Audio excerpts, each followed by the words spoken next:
कश्मीर से कन्याकुमारी और गुजरात से अरुणाचल प्रदेश तक देश की करोड़ों आस्थावान जनता ने सालों से एक ही स्वप्न देखा था। प्रभु श्री राम जन्मभूमि में भव्य मंदिर के निर्माण के साथ साथ अयोध्या को उसके प्राचीन गौरवशाली रूप में देखना और सैकड़ों सालों के संघर्ष, हजारों लोगों के बलिदान, लाखों लोगों के धैर्य और करोड़ों लोगों की अटूट आस्था के कारण ये स्वप्न साकार हुआ भाद्रपद कृष्ण द्वितीया संवत 2077। तदनुसार 5 अगस्त सन 2020 को अभिजीत मुहूर्त में जब देश के यशस्वी और जनप्रिय प्रधानमंत्री श्री नरेंद्र मोदी के कर कमलों से भगवान श्री राम के भव्य मंदिर हेतु भूमि पूजन हुआ।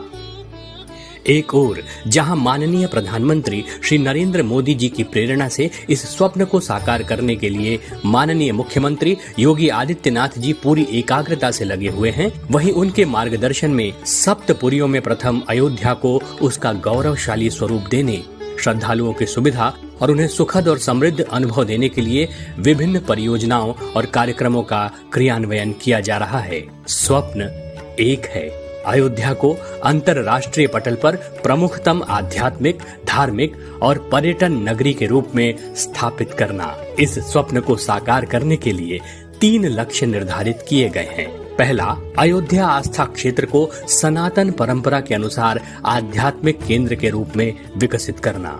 दूसरा, अयोध्या आस्था क्षेत्र को सर्वसमावेशी वैश्विक पर्यटन स्थली के रूप में विकसित करना। और तीसरा, अयोध्या विकास क्षेत्र को सतत आत्मनिर्भर नगर के अनुरूप विकसित करना। विभिन्न परियोजनाओं का विवरण इस प्रकार है। अयोध्या पहुंचने के लिए वायु मार्ग को सुगम बनाने के लिए अत्याधुनिक मर्यादा पुरुषोत्तम श्री राम अंतरराष्ट्रीय हवाई अड्डे का निर्माण।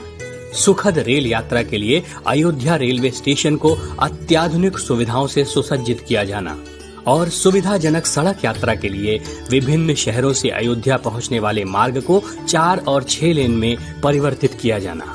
अयोध्या में आने वाले 6 प्रमुख मार्गों पर श्री राम मंदिर के डिजाइन से प्रेरित भव्य प्रवेश द्वार बनाए जाने की योजना है। इसके साथ ही धर्मशालाओं का निर्माण भी प्रस्तावित है, जिनमें 30,000 श्रद्धालु रात्रि विश्राम कर सकते हैं। भव्य अयोध्या की परिकल्पना के तहत नगर के 13 किलोमीटर मुख्य मार्ग का चौड़ीकरण किया जा रहा है। इस मार्ग के दोनों ओर रामायण कालीन वृक्षों की छाया भी उपलब्ध कराई जाएगी। श्रद्धालुओं की सुविधा के लिए श्रृंगार हाट से श्री राम मंदिर और सुग्रीव किले से श्री राम मंदिर के मार्ग निर्माण की प्रक्रिया शुरू कर दी गई है। नगर में स्मार्ट सिटी प्रोजेक्ट के तहत समेकित ट्रैफिक मैनेजमेंट प्रणाली और मल्टी लेवल पार्किंग की सुविधा रहेगी।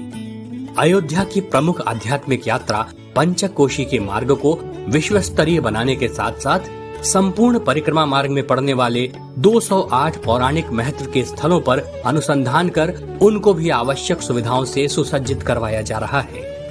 अयोध्या के चारों ओर 65 किलोमीटर की बाहरी रिंग रोड का निर्माण भारतीय राष्ट्रीय राजमार्ग प्राधिकरण द्वारा शीघ्र ही प्रारंभ हो जाएगा।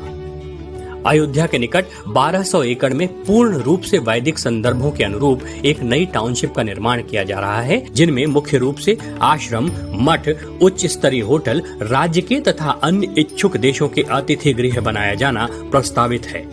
हरित ऊर्जा, प्रदूषण मुक्त गतिशीलता और इको फ्रेंडली सिद्धांतों को ध्यान में रखते हुए बनाए जाने वाले इस उपनगर के बीच में एक ब्रह्म स्थान रहेगा, जिसका संरेखण श्री राम मंदिर के शिखर के अनुरूप होगा। सरयू नदी के दोनों ओर के तटीय विकास की परिकल्पना इस नगरी की शोभा में अभिवृद्धि करेगी।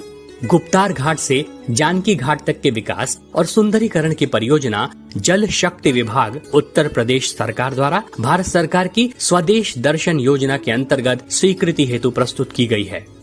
अयोध्या में पर्यटन सुविधाओं के विकास के लिए भव्य पर्यटन सुविधा केंद्र नया घाट के निकट बनाया जाना प्रस्तावित है। इसी क्रम में उत्तर प्रदेश पर्यटन विभाग द्वारा श्री राम कथा संग्रहालय को उच्चीकृत करते हुए विश्व स्तरीय डिजिटल संग्रहालय बनाया जा रहा है। राम अरण्य एक अभिनव परिकल्पना है, जिसमें सरयू तट पर स्थित जमथरा में पब्लिक प्राइवेट पार्टनरशिप के माध्यम से श्री राम स्मृति वन का विकास प्रस्तावित है, जिसमें श्री राम के 14 वर्ष के वनवास की कथाओं को विभिन्न माध्यमों से सजीव किया जाएगा।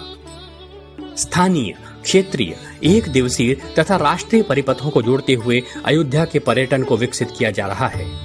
रामायण सर्किट की भांति सप्तपुरी सर्किट में भी अयोध्या को जोड़ने से पर्यटन विकास की संभावनाओं को बल मिलेगा तथा पर्यटकों की संख्या में वृद्धि होगी। माननीय प्रधानमंत्री जी की प्रेरणा से दीपोत्सव 2021 से सरयू जी में क्रूज का संचालन प्रस्तावित है।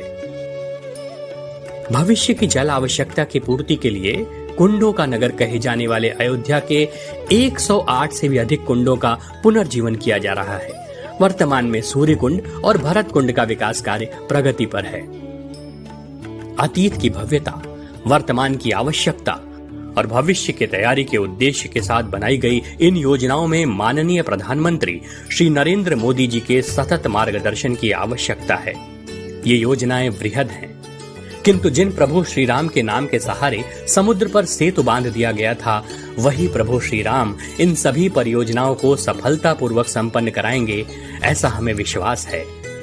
कवन सुकाज कठिन जग माही, जो नहीं होई तात तुम पाही, राम काज लगी तब अवतारा, सुनत ही भयहु पर्वताकारा। जय श्री राम।